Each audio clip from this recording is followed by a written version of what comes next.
Hello and good evening, everybody, our listeners on Creating the Conversation podcast. I hope you've been well. I hope you've been okay. Everything's been good. You are here with Imran Muhammad and Mr. Ivan Humble, my mate, and someone that, hey, you're all right. What's happening with you? Good. All good, mate. All good. It's been a bit of a weird week, mate. You know what I'm saying? All right. I don't know. It seems like it's boom, flown by. How's yours been? Yeah, it's definitely gone quick. Do you know what I mean? Definitely gone quick. But I've been more busy this week because I've been doing some extra training. So that's kept me quite busy for a lot of the week. And when you buried your head in, Wait a minute, you gone on the on the bag or something? What are you doing? What training are we talking about here? No, safeguard training. Do you know what I mean? Oh. Children, adult safeguarding. Because I start a job next week as a support worker, so I've had to do a bit of training beforehand, which is good because it helps me in the work we do. So it's a positive. Do you know what I mean? So definitely, it's definitely been an eye opener. Some of it. Do you know what I mean? You think you know everything, but nobody knows everything. Do you know what I mean? That's the thing. No, so that's the good do. thing about training, and it's good to keep updating yourself as well. I think that's important. No, knowledge is empowering. Do you understand? The more we know, the more we engage, the more we get to be much more proactive, engage people who work with individuals who need that support and help. And especially the work that you're going to do now is definitely going to help in your area of engagement. Guys, everyone who's listening at this moment in time, it has been a good week. It has gone fast, but overall, thank God, under the COVID restrictions, the second restrictions that have come into place, the lockdown. All right, some towns and cities have gone a bit crazy. They said, "Hey, reopen the pubs. We need to have the pubs open again." You understand? So, how's it been at your end, mate? Pretty much the same as not as bad as you've got it, obviously. Do you know what I mean? But the 10 o'clock kick out times for most people, and most people accept it down our way. They go home. Huh? Not like what you've seen in London where they've gone onto the streets after 10 o'clock. Do you know what I mean? So I guess we're a bit more towing the line, I guess. Because if we're honest, nobody wants another total lockdown. Do you know what I mean? So if people don't try and do something now, the whole country's going to suffer. Do you know what I mean? So you just do what you got to do and to keep everyone safe, I guess. Definitely, mate. You know what I mean? I know I don't like it myself, right? It's something which is very difficult, but we've got to do it just to keep everybody safe, our family safe, our elders safe, and hopefully we will make sure that the people who have been affected, or not many people will get affected, hopefully, and we can somehow control this. Hopefully, we can only ask for that. It's like I say, you know, in my spare time, I help run a mental health group, and we had a conversation in there last night about masks, believe it or not, and everybody wears one. Do you know what I mean? They haven't got a problem with it, but some of the people I was speaking to last night felt it segregated them more, because for some people, it's going to sound really stupid, but for some people to see somebody smiling at them when they've smiled at them, it gives them that human connection. Yes. And some of our people are struggling a little bit because of that, because your face is coming up. There's nobody really interacts with anybody when they're out no more. Do you know what I mean? Because you just want to get in, get them. Do you know what I mean? So it's changed for a lot of people. It has been. It's been very difficult. It's not all bad, but that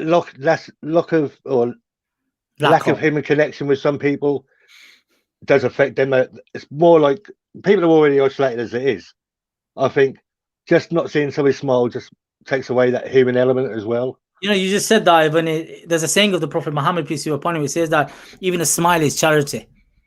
Even a smile is charity. Do you know what I mean? Just by smiling at someone, all right, you'll make their day. Right? It makes a massive difference. And that is, it's always the simple things that are the solution sometimes. Do you know what I mean? A simple smile could make somebody's day. But at the minute, nobody's smiling at each other because everybody's either in a hurry, frustrated, or just wearing a mask. We've forgot that we're losing that connection quite quickly in some areas. Do you know what I mean? Because of it, which is sad, because the most basic need is to be understood and heard. Do you know what I mean? And we're not giving people that at the minute. So definitely, it's a bit disappointing. It is disappointing, and I think under these circumstances, we need to find the human element wherever we can. I know there's engagement online. I know a few weeks ago I had that mask with a smile on it. Do you understand? Or some comment or something which at least makes someone's day. That's ultimately that's what we want, guys. Today we have an amazing person that has come with us. Is come to join us today. An individual who has had a great atrocity in her own life, something very, very difficult in her life, herself or her family. Um, I'm going to talk about it in a few minutes, but I want to take people's thoughts and reflection back to a number of weeks ago. Um, we had invited a mother of a young man who had become part of a very extreme far right organization, and he was convicted for that. And what we wanted to find out was the ripple effects of radicalization, the impact of radicalization, the impact of someone who's been groomed, someone who's been coerced, right, to engage in particular type of ideology, and what that does to those who are the loved one, who care for them, who, in fact, there's a human aspect to this. And we have a tendency to make people who engage in extremist organization and in extremist ideology, and then we make them into monsters. And that's the hardest thing. Because firstly, they're not that. They have loved ones, they have moms, they have dads, they have brothers and sisters, they have people who love them. Do you understand? They've gone down a certain path or certain route or certain journey, which has taken them to a very destructive destination. Now, today we have someone, a lady by the name of Nicola Benyahia. Before coming on, I even said to her, look, I'm going to try pronouncing your name correctly. All right. So please don't kill me over this. All right. And hopefully I've done it right. Hopefully. That's why you announced the guest and I don't. No, it's not like that, mate. That's like it works. All right. So this lady, guys, is someone, okay, who is a counselor, who is an individual who done. She's a psychologist, a person who works and does a lot of work around psychotherapy, helping those individuals, all right, who have gone through particular type of traumas, particular type of experiences because of their children or family members being part of the extremist world. And not only that, also those family members who have gone to prison. She's been doing this for a number of years. In fact, she's 25 years approximately. All right, she's a veteran in this field. All right, and I told her before I had a conversation with her just earlier today, and I said to her, "Go look, all I've been doing is snooping around online, finding out what you've been up to." Oh my God, it was crazy. You know, she's been invited to all of these different platforms, the BBCs of this world, and in New York, and in this forum and in that forum. And I was saying to her, "How the hell do you do this?" You know, and of course, and I'm going to say this straight, mate. You know, and it's unbelievable how these family members, mothers and fathers, have the strength, right, to come and talk about, firstly, the traumas in their own lives, the loss in their own lives, right? And then guess what? To help others. I think it's a natural path for some people because they know what it's like, and they probably don't want the next person to feel like that. Again, it's that human element again, isn't it? Do you know what I mean? And I think, well, just like Kath the week before or the other week, it was the same for her. She didn't want nobody to go through it. I think it's the same with Nicola as well. Do you know what I mean? That they've been able to use their loss, if that's right, as a strength. Wow. Do you know what I mean? I think if that's the right way to term it, I think it's like taking a negative and make it into a positive. A bit like my story. Do you know what I mean? My negative parts, I've been able to do this now to help to stop people doing what I did. I think it's something that's ingrained in all of us. It is. But only a few of us will actually walk the walk and talk the talk, if you know what I mean. Because it's passion to help people. Do you know what I mean? It's a good thing to help people. Do you know what I mean? And if you can save somebody the heartache you've been through, even just one person, is worth it. Do you know what I mean? It is. It is definitely. Ivan, I am going to call on our friend Nicola Benyahia in the next. Hey, shall we call it on? Shall we call it on? Call it on. Let's do it. Come on, Nicola, come on, you're live on Creating the Conversation podcast. Hiya, how are you doing? You're right. Assalamu alaikum. I'm good. Still up, managing to stay up. Allah give you barakah, inshallah. Assalamu alaikum wa rahmatullah. You know, it's very nice of you to join us today. Very nice of you to accept our invitation. And under the circumstances, you know, all this COVID-19 stuff and lockdown and etc. It's very nice of you to have a conversation with it and share your particular experiences. So how's it been for you, Nicola, you know, under the circumstances with COVID-19?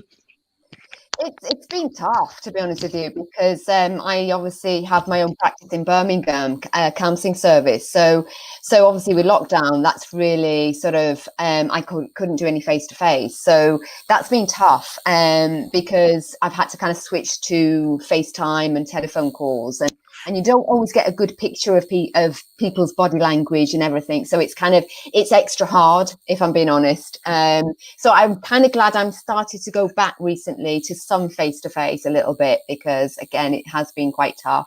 Maybe your clients were probably had a different position. Really, they must have been like, "Thank God we don't have to see her again." I'm sure some of them. You know, Allah give you strength, inshallah ta'ala, for the work that you do and the help and support that you give. Today, of course, we've invited you for something which is very dear to you, very close to you. I know something that you have, you know, which has brought strength to yourself, and you bring strength to others. Mm-hmm. Something as an organization, as Me and You Education, we really honor, we really respect. In my culture, we call it izzat. We do a lot of izzat for, do you understand? Because I think when someone goes through a personal loss, traumatic loss, and not only loss in the sense of physical death of a particular individual, but also emotionally being disconnected, being taken away, and etc. And of course, you know, your young son Rasheed, who had taken this journey, gone abroad, and etc. If you want to share a few words regarding that, and then we can get to, you know, some of the core questions and some of the thoughts and reflections that you have, please. Thank you. Yeah, you know, I'm a mother of 5. I have 4 daughters and 1 son, and Rasheed was my 1 son. So back in 2005, well, I'd say 2014, everything was, I would say he was a normal, growing up, he was a normal child, a normal boy, just, you know, very adventurous, very, very funny little boy, humorous. Did really, really well in school, 12 GCSEs, and then went on to do an apprenticeship in engineering. So academically, he it was hard because you'd have to push him, being a, you know, typical teenage boy, but he was academically bright, you know, as well. So he was doing great. Everything seemed on track, you know, as he's kind of starting to reach his adulthood, until about 2014, when he was 17. And that's when things just kind of started to change slightly. And I would say it was at this period. And the only thing I can kind of say that was probably something where there was a significant kind of event or situation that kind of was pivotal, was the fact that like any marriage, my husband and me had been married 25 years. And we had 5 children together. Obviously, any marriage, any family goes through their ups and downs, and we were going through a particularly tough time, and we decided at that point to separate for a little while. And it was at this point, unfortunately, because Rasheed had been very close to his dad, very close to me, he was very close to his 4 sisters. I think at that time, when his dad moved out, just for a little while, his foundation, his world kind of almost became unstable, and it rocked. It kind of crumbled for him, because it's almost like he thought everything was very almost solid, and I think he took it for granted. And I think when that kind of almost the rug was pulled, it really, really wobbled him. And I think it was a very short period. My husband had moved out the house, and it was only about maybe two months. But in this short period, that's where somebody, some associate, some friend, somebody in the community kind of knew that his dad was slightly absent, and that's when they kind of built up a relationship with my son.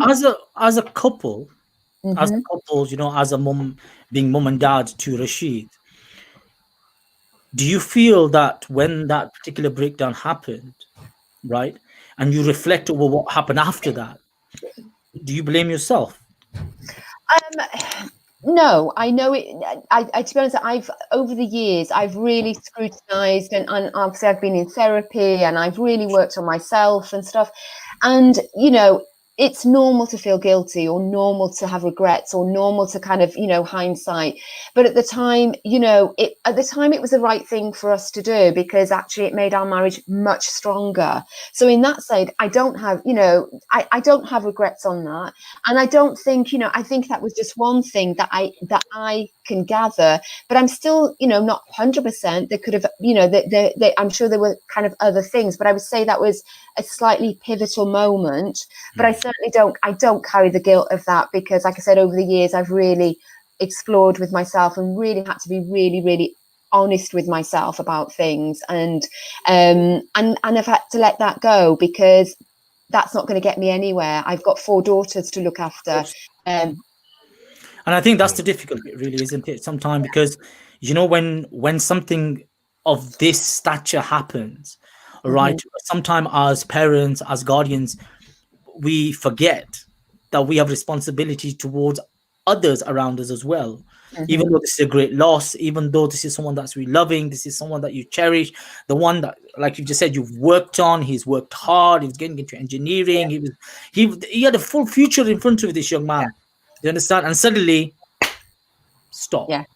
Yeah. And I think as a mother, right, and this is something that in my area of work as well has always been a major concern of discussion and conversation, really, that when young men, and in my case, because I work in a particular setup, and I work with a lot of young men, and when young men find some sort of instability, right, that's a very vulnerable time in their existence, and it depends who walks in and I'm going to use the word supports them, because in their eyes, the individual who's walked in is not the enemy. No.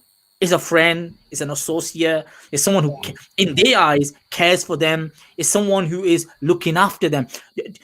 Have you, the people who walked in, or people who started to understand the father's not there, this has happened, what are your thoughts about them? On who, the actual one that walks in, or to be honest with you, they're not just people that just come along and just see a vulnerability. They will study this. They're probably better than us at studying human behavior and looking for a vulnerability, and they will home in.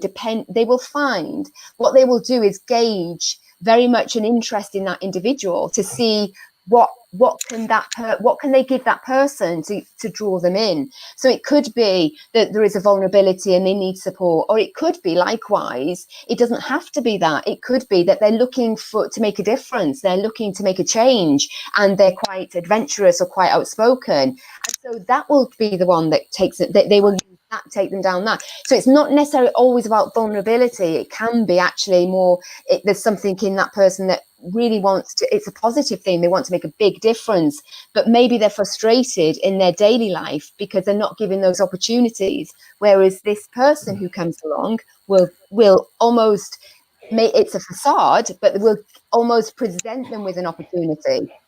Yes, and I think my mate Ivan, all right, usually says his personal experience around this, exactly the same thing. Nicola, what you've just said is that when he went in with his grievances to the local councillor, the councillor turned around and they said, "Yeah, mate, on your bike. Do you understand? Out of the door, he's a racist. Get him out of my face." So this lovely man here goes onto the internet, all right, the tinternet as we call it, all right, gets onto there, and suddenly he's talking to someone who says, "I understand you, I get you. Oh my God, I fully comprehend what you're saying." And it's not like straight away. Would you say that? It's a process, isn't it? It's a connection. Right. Then that's the initial. That's the initial. Go for it. Yeah. Sorry, I was going to say it's a connection, but it's a validation. Somebody's listening. Somebody's taking notice. Yes. Go for it, Ivan. And that's what I say about my journey. When I wasn't listening to, I spoke to somebody online. They didn't just listen to me; they accepted what I said. And at the end of the conversation, they offered me a solution, which was to join the English Defence League, to stand up against people like Adrian Chowdhury. Nobody else was doing it back then that I could see from where I live. So that was, of course, I jumped at the chance of that because my counsellor or the people I went to see at the town hall, they never give me that extra little bit of info. That, like I said, I've said many times, if maybe they would have said, use this email or this email address, I'm not saying it would have changed me, but a lot of frustration and anger would have gone into that rather than venting my anger online. So I kind of get that connection. And as I say, for me, radicalism people, it wasn't, we didn't look at vulnerabilities, we just look at fear. So what they feared the most is what we fed them. So as you can guess with the idea, a lot of it was mosques. So I used to send them a video called Undercover Mosque, that everything that you could want to go wrong in a mosque did. And it was just that one video, and that got so many people involved after they watched that because it increased their fear. And that's what you play on. Do you know what I mean? Fear and some, I suppose some of the more white supremacists nowadays are looking for vulnerabilities, but most of these people on demonstrations at the minute is fear.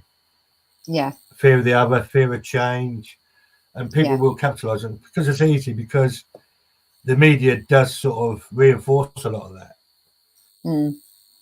So how long headlines and stories? So thank you. How long did you feel that, Nicola, it took for your son to get from just that initial contact, understanding, to packing his bags, getting a ticket, and going abroad? It was probably about sort of maybe about 15 months, 16 months, something like that. So yeah, I mean, the very first, when it's first, I would say beginning of 2014, and by May 2015, that's when he literally he went to work in the morning, and as early in the morning like he normally did, and he just in the evening he just simply never came back. He just never came. That was it. Nothing was missing from his bedroom. Nothing was indicating to me whatsoever. There wasn't a t-shirt missing. There wasn't a toothbrush gone. There was just literally nothing was missing. His bed was still unmade. His dirty underpants were still on the floor, and his socks ready for me to pick up. The usual thing, the mum, teenage stuff. Teenager, yeah. So there was nothing to indicate that anything was any different that day. The thing is, because it's 15 months, Nicola. Now, I know Ivan has a question for you, which I think you should pause that now, which is a very crucial question, because within the far right, there's always some sort of telltale signs. There's always like some sort of symbol or a sign or something like that. Ivan, go for it, mate. So was there anything like that for you? Or because the way I understand it is because the Islamist side, they use religion. So I suppose most of us found, if anything, you might not have thought it was out of place or anything because of the religion. Do you see what I'm saying? But with the right, it's easy to say, oh, the swastika flag, you've probably got something a bit wrong there. But for the other side, is it the same for that? Was there anything that really stood out to you at all?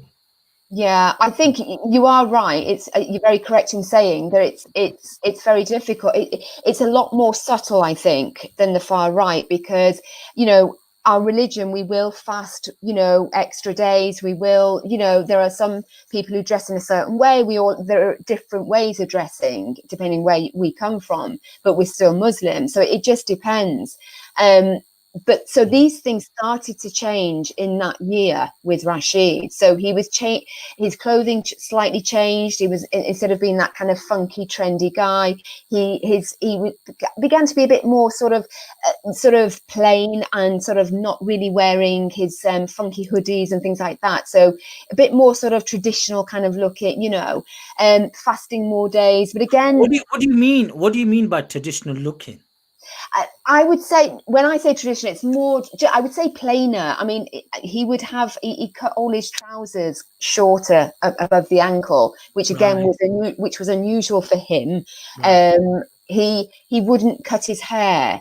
He used to style it, and then he stopped cutting his hair because for him it wasn't like he deemed it as, you know, that you can't have these styles in different, like shorter here, longer there and things like that. So he stopped all that. So he either shaved it off completely or grew it into this huge mushroom of a head, because he had very curly blonde hair. So it ended up as a big mushroom, and I used to go berserk as a mother, like I did, just go crazy. It used to drive me crazy. So I was always nagging him about it. But it was that change, which, you know, if you explain that to somebody about hair, it's ludicrous. But it was a change. It was a change of his character, of what the Rasheed that I knew, that I brought up. So it was these small changes. And again, maybe I would say this is quite a way in, like maybe 6, 7 months in, he kind of was watching news, and he was never interested in the news or politics. But suddenly he watched the news because there was a lot about Syria. And then suddenly he got quite, I would say, animated and quite, you know, sort of energetic. And I could see, and that's just not like him. He was a bit like me, not interested in politics, really. And so that was a kind of unusual. And then with Rasheed, he used to get very excitable about things. And he started getting kind of quite excited about the news. And then me and my husband would kind of reason with him and talk to him. And then we thought, oh, it's okay, because he's like that. He tends to, the penny seems to drop with him. But unfortunately, what he did is that the penny didn't drop. I thought it did. But what happened was he just concealed what he was thinking and what you know, what his thoughts were. But I just thought actually he'd kind of come round to our thinking again, and we'd reasoned with him, but he hadn't. See, Nicola, look, I'm listening to this, right? I myself am from a fairly stringent theological background. I come from a structured religious academic background. Now, for me, certain things that you are saying are very normal. Yeah, if someone becomes a fairly religious, you know, who's reconnected themselves, finding themselves, all right, and they feel that, you know what, I need to get close to my Lord. You know, it's a very, because Islam is it has spirituality. It has this relationship with the Lord. You understand? Now, the reason I'm gonna put this question to you is because I have a problem. And the problem is this, that suddenly someone starts becoming a bit practicing. He's got a bit of stubble on his face. He's started to, cut his hair slightly smaller, whatever it is. And suddenly he's wearing his clothes in a particular, you go, oi, it's got extreme, bro. It's got extreme. And the problem is, sadly, and the sad thing is, in the system that we live in the police trainings, we discussed about prevent last week and etc. There are certain, we are always looking for some physical change.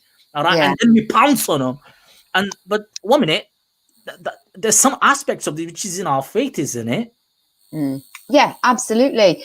And it isn't. You can't have a tick box. I've always said you can't have a tick box looking at signs. It just doesn't. It doesn't work like that, because again, that can be quite normal for somebody. There's nothing wrong with that, and there's nothing wrong with what he did. But what it was knowing Rasheed, knowing his character, or it's when you know somebody, it's that character change, that behavioral change. And that's because it could be the opposite, that they go the opposite, but it still means they could be going down a different path, some certain path. It's that change in somebody, whether they become more verbal or whether they withdraw.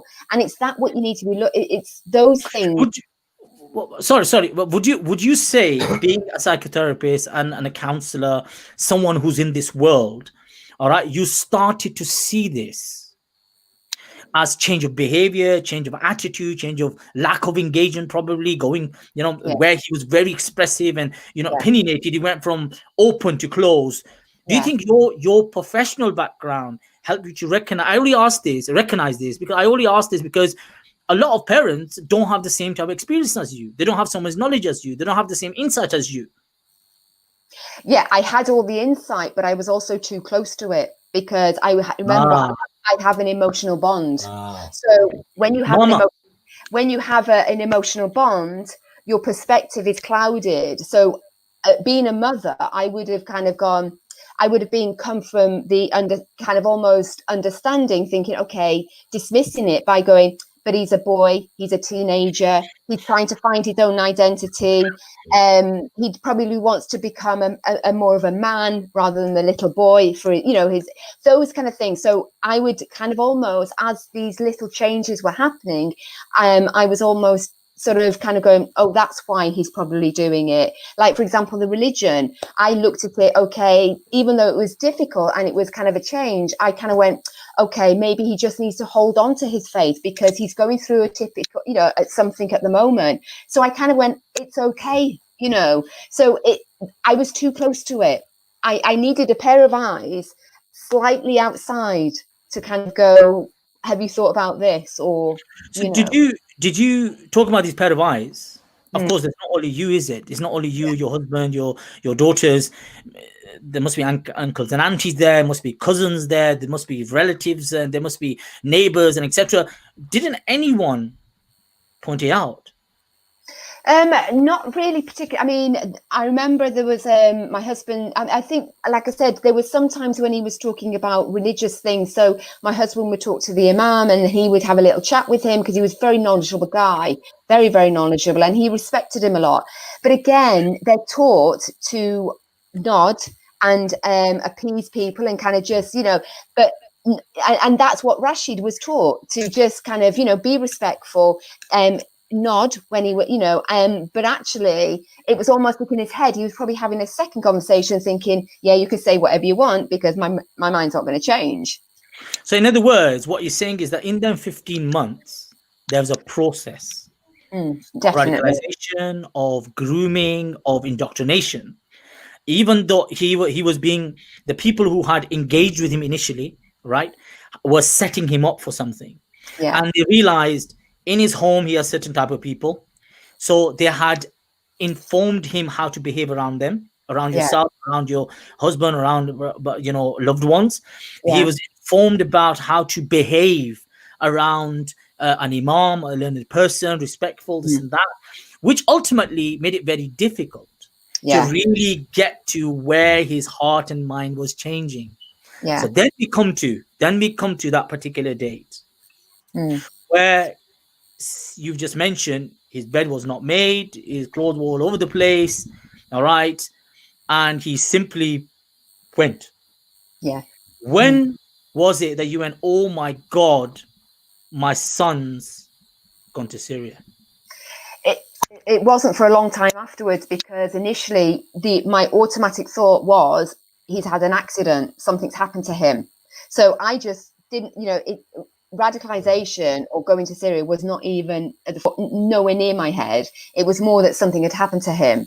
We reported it to the police, and it was only probably about within half an hour we were at the police station, because I knew that was odd for Rasheed, because if Rasheed was going to be late, if he told me he was going to be home a certain time, even if he was going to be 10 minutes late, he would let me know, so I didn't get anxious or worry about him. He would always phone me or text me and say, look, I'm just going to meet a friend, I'm going to be late.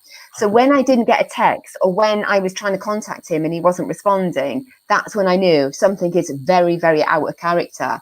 So we reported it to the police. Because he was over 18, and because obviously he'd only been missing half an hour, a bit pathetic in a way in their eyes. They have a policy around 24 hours, isn't it? Someone who's not been around for 24 hours, then of course the alarms go off and they say, okay, we need to do something, and etc. Yes. So they just sent me home and just said, you know, you need to probably phone the hospitals, which we did all night. We were phoning all the hospitals in Birmingham, everywhere. That must have been really, really difficult. Worrying. No parent wants to do that. You know, it's the worst thing to the prospect that you've got to phone every hospital to see if your son's been admitted. So obviously there was nothing. So that was some good news. But then we had probably, because that happened on the Friday, we had the whole weekend. I was frantically trying to phone him, frantically trying to text him, nothing. It was only on the Monday morning, about 2 days later, when I got a text message, which was a very scripted text, talking about the hereafter and the need about don't go to the media, don't go to the police and things like that. So that's when I thought something really bad has happened. So we went back to the police and reported him again and said, look, this, and we showed them the text. And that's pretty much when everything just started to unravel, where they started the investigation and or whatever. But I didn't hear from him for about, even after that message, he just said he would be without a phone for 30 days. Wow. And then I didn't hear from him for until 2.5 months later. Yeah. Oh wow. I can't That's a Ivan, I long don't know time, you, isn't it? I can't even imagine. Look, Yeah. I have a little one, yeah. All right. She's my daughter, and God bless her. I tell you, if she's at home and I'm at home and I say her name and she doesn't answer, my heart starts to pump really, really fast. Papa, papa, papa. Then I start screaming. I go, where are you? I have to run down my stairs just to find her. Once I found her, and all she's doing is playing hide and seek probably with me. All right, that's all she's doing. But that, oh my God, Nicola, I can't even imagine, you know, what you went through in them months, in them 2.5 months, without your son's connection, without any conversation. Oh my God. Tell me, come on, share with us what you went through, please.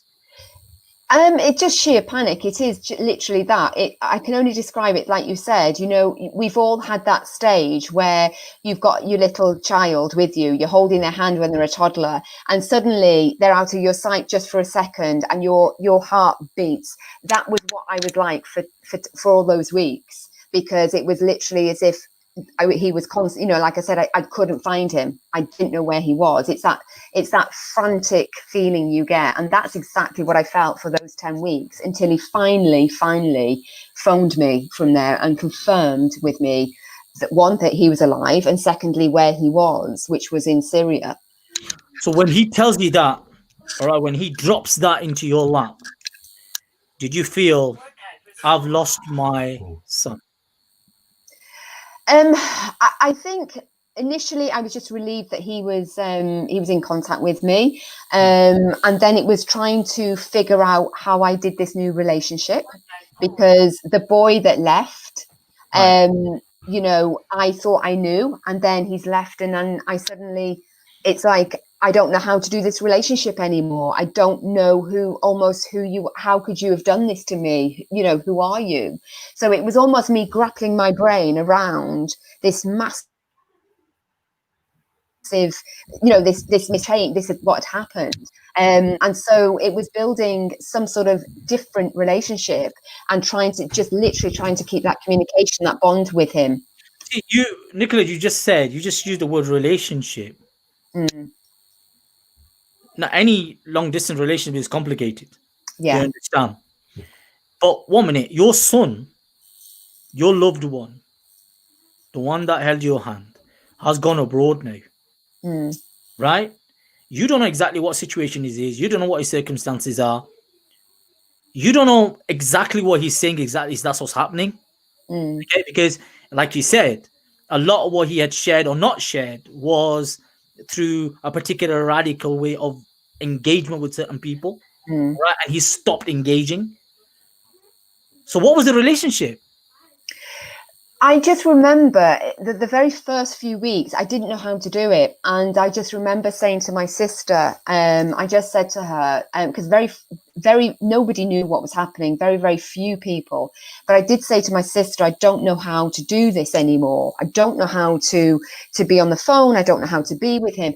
And she said, what are you normally like with him? And I said, well, I said usually I'm very open with him. I chat with him. I banter like nothing with him. And she said, well, just do that. Don't do, just do that, what you normally do as his mum. And that kind of kept me grounded again, and kind of went, okay, it's almost like somebody checked me in, kind of went, okay, right, I can do this. And that's really what I did. I just really, and I almost had to, any of my feelings, all my anxieties, all my, my tears, everything had to be put in a box. Wow. When he phoned me. So when he phoned me, they were literally put in a box, put the lid on, and then I would have this kind of normal conversation to get it to have the flow and the relationship and the bond. As soon as I came off that phone, that's when this box was open and the tears would come, and I would be really obviously upset, and I was absolutely beside myself. But it was I'm sorry, you know, I'm just saying, wouldn't someone say, Nicola, why didn't you tell him to come back? I did.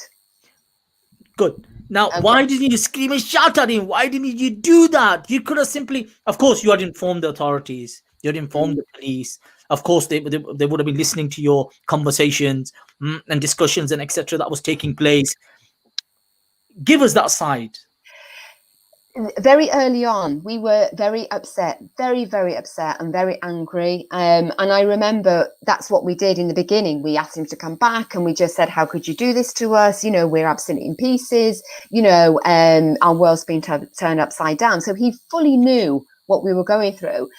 But there was almost like something, he was slightly out of touch. You could feel that there was this out of touch. He didn't quite get it. He was almost like I said, he was detached slightly.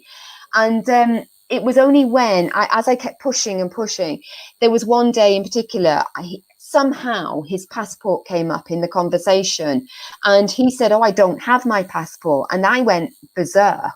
And I said, how come you don't have your passport? He said, they've got it. And I said, why? So I panicked because I thought, how on earth if he changes his mind, how am I going to get him out?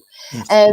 But what he then said, what happened was because I got emotional, he got emotional, I got angry, he got angry, and it just went back and forth, and it just caused him to pull away from me.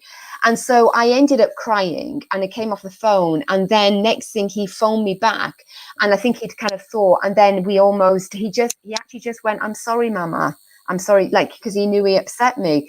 And I just knew at that point, I can't keep pushing, because what I'm going to do is destroy the bit of relationship I have left with him. The key was actually listening to him and just taking on and trying to keep some normality in this craziness, to be honest with you. See, and I think that's exactly what it was. Is the craziness in that situation, circumstances, and the emotion, the feeling, the anger, the fear, all of these particular states of mind that you were in, and you just wanted your boy back. Yeah. And then you get that slight breakthrough, because you see that emotion and feeling, you hear that over on the other side. And I want to ask you this, because I think as family members, you become the ones that people point towards. They say, if your son has done this, your daughter has done this, then it must be you. Yeah. You are the blameworthy. You are the one who took him there. You are the one who done this. Share with that. How did you feel? How did you feel the authorities dealt with you? How did you feel the other people, your neighbors, your friends, and etc. dealt with you? Naturally, I mean, to be honest, naturally, when the police investigated, naturally, they had a job to do. They were there to investigate the facts, how it happened, what was going to happen next. So they had a particular job, and they had a particular perspective on it, and their job was to find out. Did you react in that way? I'm asking you straight, Nicola. Did you react like that straight? Look, I'm talking about myself. If something happened in my family, right, I have nothing to do with it. Of course, I'm emotionally connected and whatever. And suddenly, the police are asking me some very intrusive questions, questions out of place. You know what's going to happen? I'm going to react in a way. I'm going to say, "Wait a minute, how dare you? Are you calling me out of the country here?" I'm going to give it. If you reacted in a very understanding way, you know what I mean? I'm using street terminology. Big up to you. Yeah. All right, but being real, I don't know how you did that. That's my character. To be honest with you, I think I kind of took it on the chin that we were going to be scrutinized. I knew that it was a natural thing, like anything that happens in a family. The first person, it can be a murder, it can be whatever it is. The first people they look at, the closest to them. This wasn't going to be any different. So I kind of took it on the chin that was going to happen. But it did get very, very tiring, and it was almost like it was very tiring that I kind of almost, there was almost they were still looking, which is understandable. But they did get to a point where they kind of realized I was giving them everything I knew. There was nothing I was hiding, and we were as transparent as a family as we possibly could have been. And I think eventually they got that, and they were kind of like working alongside us then, and kind of like, okay. But it took a lot. It took a while in the beginning, which again, like I said, it's my personality. It's how I see things. I kind of, you know, my feet can be paddling like nothing, but here will be completely calm, and that's how my approach has always been in life. And I think as being a mother, as being, you know, the one who loves his child without any conditions, all right, to do that is a very powerful message to the world. Hey, I can be a sane, calm, collective. That doesn't mean I'm not going to be proactive, because I want to bring that in a few moments, and near the end of our discussion and conversation, which I think so, as a mom who has gone through all of this, and to take this on and to create a particular organization and help and support, we're going to look into that. But before we go there, very briefly, I want to switch. Of course, you found out that your beloved son had lost his life. Yeah. In this particular, of course, journey that he had taken to Syria, right? You naturally went through a lot of grieving. You went through a particular process of loss. Tell me what happened then, please. It was hard, because I think already when Rasheed was out there, I'd already started to grieve him already. You know, and I can only compare it to when many years ago, about 10 years ago, my mother discovered she had a brain tumor, and we discovered it was a grade 4. So we knew literally she had months to live. And it literally was almost like a replica, even though this was radicalisation and extremism, but it was almost like this life sentence he'd put on himself. He'd gone to Syria. I knew he didn't have maybe not even weeks, months left. And so I already started to grieve him already. I was already accepting in myself that I was losing him. It wasn't that I was giving up, but it was just that I had kind of, there was a part, that process was already starting. And then we got the phone call he'd been out there about nearly 6 months. And then we got the phone call saying that he'd been killed by a drone. But again, my grieving was behind closed doors, because remember, none of our families knew, none of my friends knew, and none of the community knew. So we kept that behind closed doors. So no support mechanism, no real. Oh my God. Okay. So we lived like that for about a year. Thankfully, myself personally, because obviously being a therapist, I have to go into regular therapy.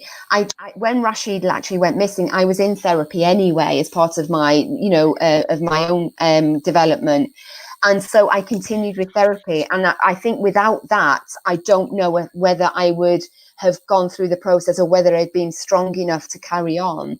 But thankfully, I was able to at least be able to talk to my therapist about it, and kind of, you know, sort of really sort of voice it there, and express it. So you also said that you had to have understanding of day to day what was happening there. Yeah. I think particularly when Rasheed first went missing, I looked for that support and looked for those answers, and I couldn't find it in the UK. So I expanded my search, and then I came across a mother. She has an organisation in Canada called Mothers for Life, and Christiane Boudreau, she lost her son probably, it was in 2014, and I connected with her, and then she put me also to connect with a de-radicalisation expert in Germany called Daniel Kohler.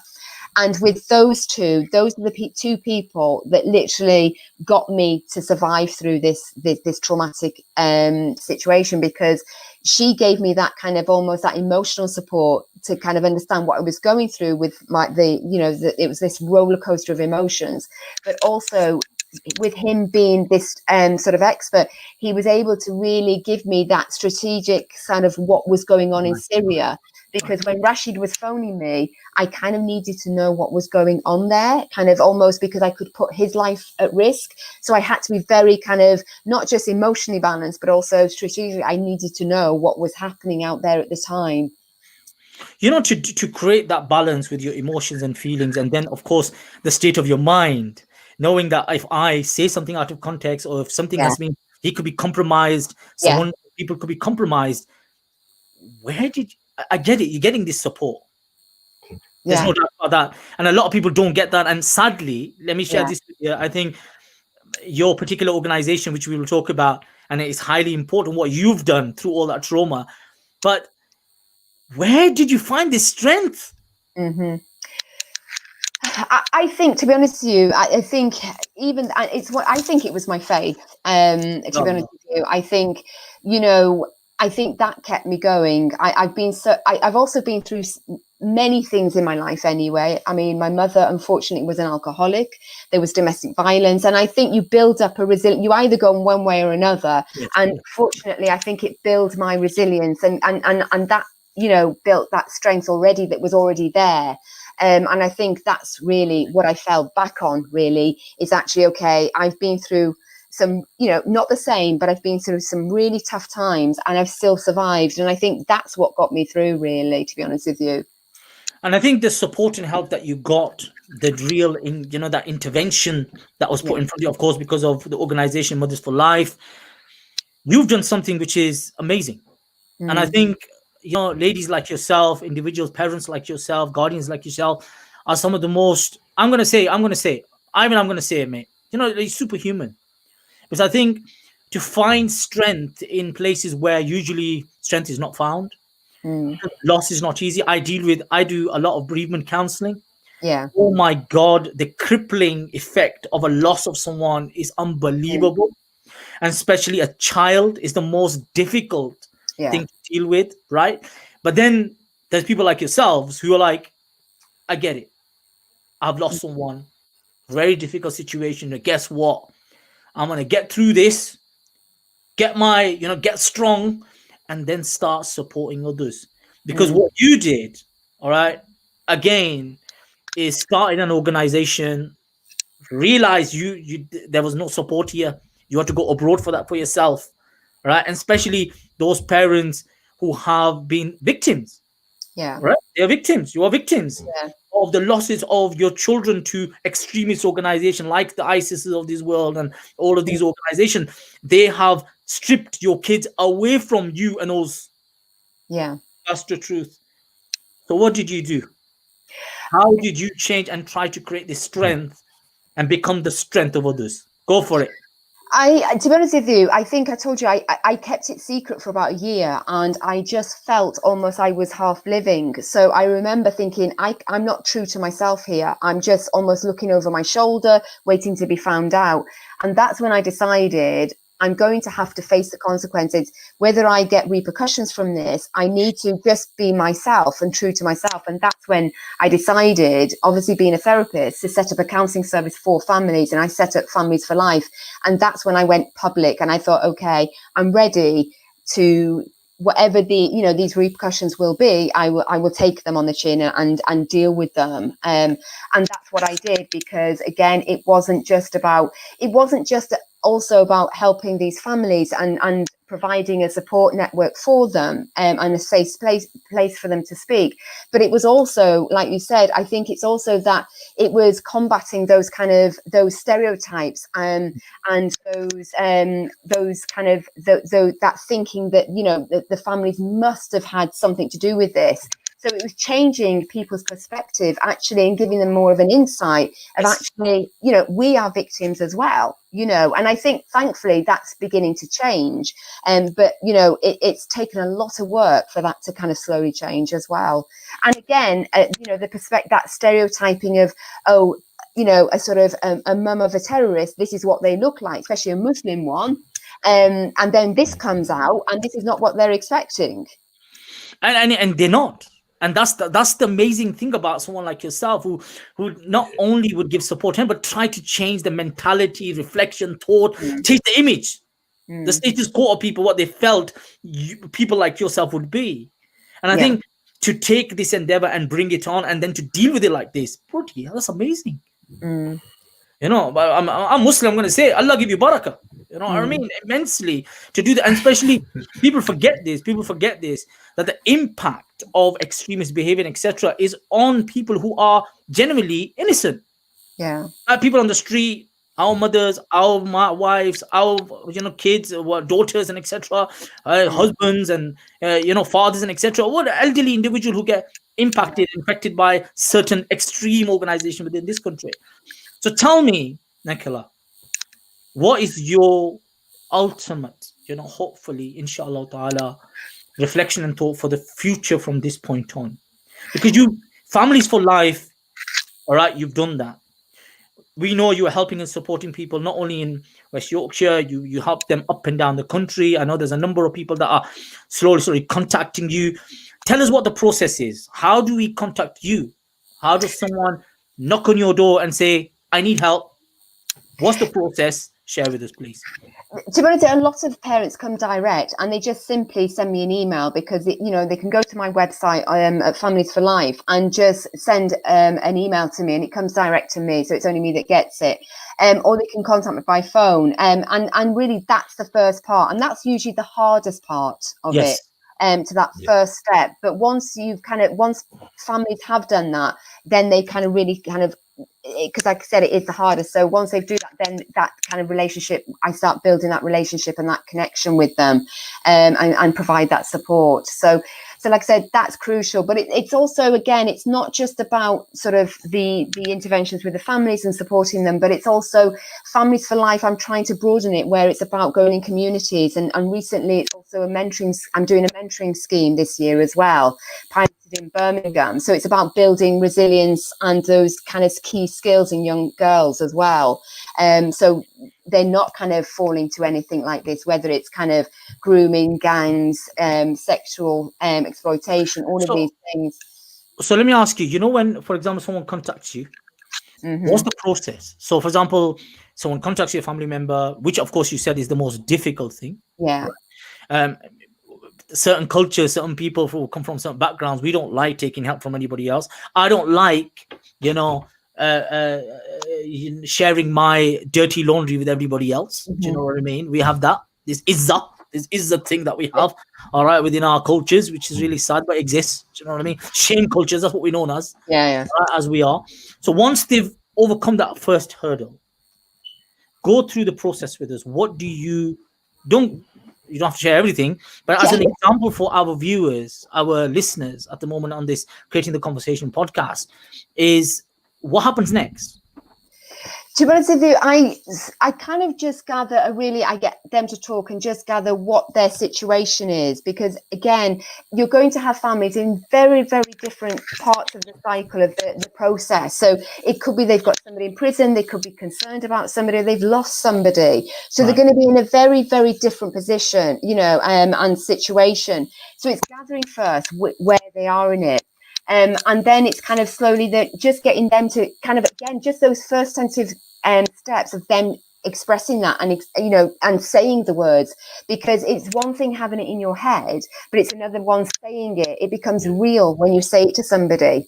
And that is one of the big steps as well, is actually just saying the words, because those can be really difficult to say. So then I talk them through that. It's also, again, like I said, there will be anyway a part of that, even if somebody's in prison or they're concerned about somebody, there's always a part of that will always be a loss in it, because you're either losing that identity of somebody, you've lost somebody physically, they're in prison, or you physically have lost somebody. So they'll be in some sort of the grief process, and so that's where I try to see where they are. It's also about seeing about the trauma, about whether, because again, it is, no matter what the circumstances, it's always a traumatic sort of experience. So there will be some sort of, there could be some flashbacks, PTSD, panic attacks, anxiety, those things. So I see what's going on with their own selves as well. Right. So that's what I help them process through that as well. So it's really having an assessment of all that, really. And then depending on the individual or the family's needs, that's what I will kind of start working through with them. And I think your individual approach is very powerful, because what tends to happen, you know, when people go to therapists or they go to the clinics, they have a particular, you know, 12-step process. And after the end of it, they'll say, oh, yeah, you've been cured and everything's brilliant. And, you know, I mean, no problem. That's problematic. People don't engage with that. No. And I think the way you've explained it, it's much more individual-centered, family-centered. You understand the sensitivities of the family, the cultural sensitivities, the religious sensitivities. Would you only work with individuals who have been affected by, of course, one of the areas that you do help is around people who've been affected by extremists. Would you say only Islamist extremists, or do you help others as well?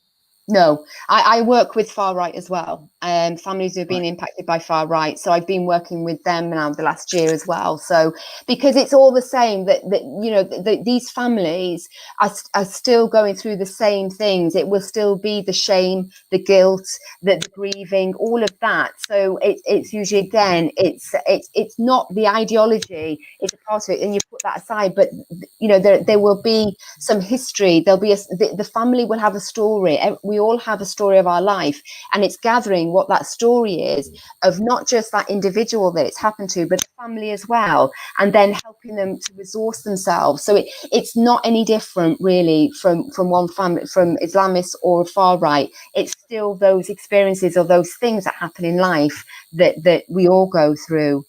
And it is true that the commonalities are much greater than the differences. Weirdly, even the extremists have this, right? I mean, you know, Ivan and I, and I know our founding fathers, you know, Irfan Chisti, Imam Irfan Chisti Sahab, and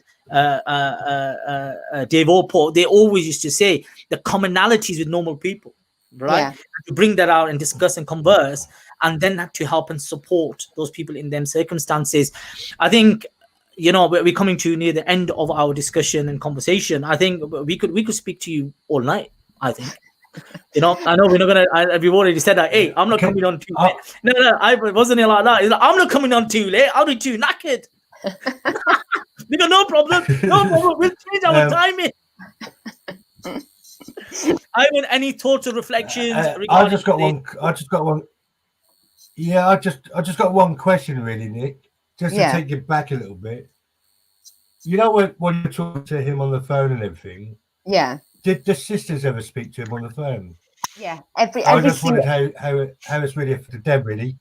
Yeah, it's good you've brought that up, actually, because that's the thing. A lot of the focus was on me as a mother, because everyone, this is the thinking then. But to be honest with you, every single one of us had, you know, like any family, whether you're a mother, father, sibling, you all have a different relationship with that person. So with Rasheed, it was, I would have a conversation with him, then his dad would, and then his sisters were, and then, but he would he would share different things with his sisters, because the conversations would be different. The conversations with his dad would be different. But when we came together as a family, we would get the bigger picture of him. It was just, and that's a normal thing you do in families. So that was the same for us when he was there. Brilliant. It's kind of like what we do in our work, really. Where when we talk about safeguarding, that one person could have that missing piece of the puzzle that links them together. I guess that's what you did as a family, is like you do with chat around the table. You put your pieces in and see what you're making. I think. Yeah, I'm glad I asked that question about the daughters, because I just thought nobody had mentioned them, and I've not really seen nothing in the news or anything about them. But like you said, they're a different relationship to him than you do. Do you know what I mean? So I just thank you for answering that. Do you know what I mean? No problem. And as for last thoughts, it's just thank you, Nick. Do you know what I mean? I think between tonight's episode and the one we did with Kath a couple of weeks ago, we've covered both sides of the fence. And funny enough, or not funny enough, if that's the right word, but both your stories are similar. Do you know what I mean? Yeah. You know, to a point. Do you know what I mean? It's just mad that people overlook the commonalities, like we always say. Do you know what I mean? Yeah. And I just think what you're doing, I salute you. Do you know what I mean? I know how hard it is to come away from something and do the positive stuff, because there's always backlash and flack because get it as well. But that drives you as well. Do you know what I mean? When you get that bit of flack or that bit of hate or something, that fuels you, that makes you want to do it more, doesn't it? Do you see what I mean? It does, but it can. It's a double-edged sword. It's kind of very. I have a huge passion because it's very emotional. Obviously, I've lost the biggest thing in my life, so it's like very emotional. So I have a passion, but it can also, the other side can really kind of drain you, and that's why it's constantly. I have to always make sure and be very, very aware of myself, to make sure I'm constantly self-caring, balanced, and I'm being well myself. Because if I'm not well myself and not dealing with my stuff, I could really be detrimental and re-traumatize the people I'm seeing. So my self-care is also really important in that, to help these families. I think your conversation has been very, building this idea of hope.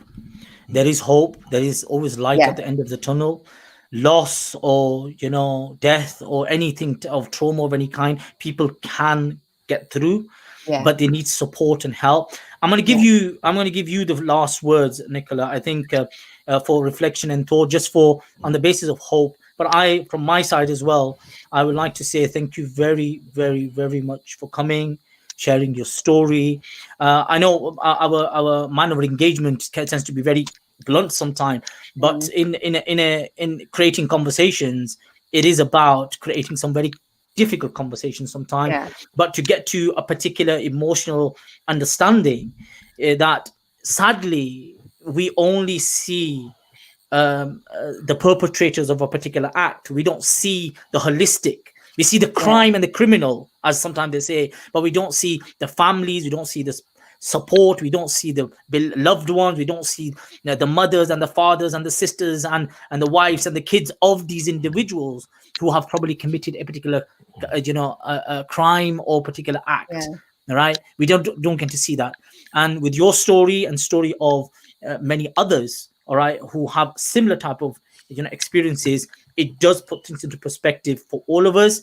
We are all humans, and that's what's important. We are all humans, all right. Sometimes we do some really crazy things. All right. Last words to yourself, and then we're going to say good night to everybody. Go for it, Nicola. You can have this last word. That's why I said a little bit, just make you think for a few moments. Yeah, I would just say, I think we're really in an uncertain, all of us around the world, we're all in uncertain times and very fearful and uncertain about our future. I think we can always find some hope in everything. And I think what's really important, that if you're worried or you do is to share it and talk and kind of reach out to somebody. And also if you're listening to the other person, it's really to validate and believe what the person's saying to you without questioning it. Because actually, once you believe somebody and validate them and listen, that can make all the difference to that person reaching the right help at the right time. Thank you very much for that. God bless you for that. And thank you, Ivan, as well. Guys, you've been listening to Creating the Conversation podcast with Imran and Ivan, and of course, our friend today, Nicola. I'm going to say her name now, Nicola Benyahia. Hopefully, I got that right. You know what I'm saying? Hopefully, I got that right. And guys, this was radicalisation. Signing out. God bless. Look after yourself till next week. Assalamu alaikum wa rahmatullahi wa barakatuh.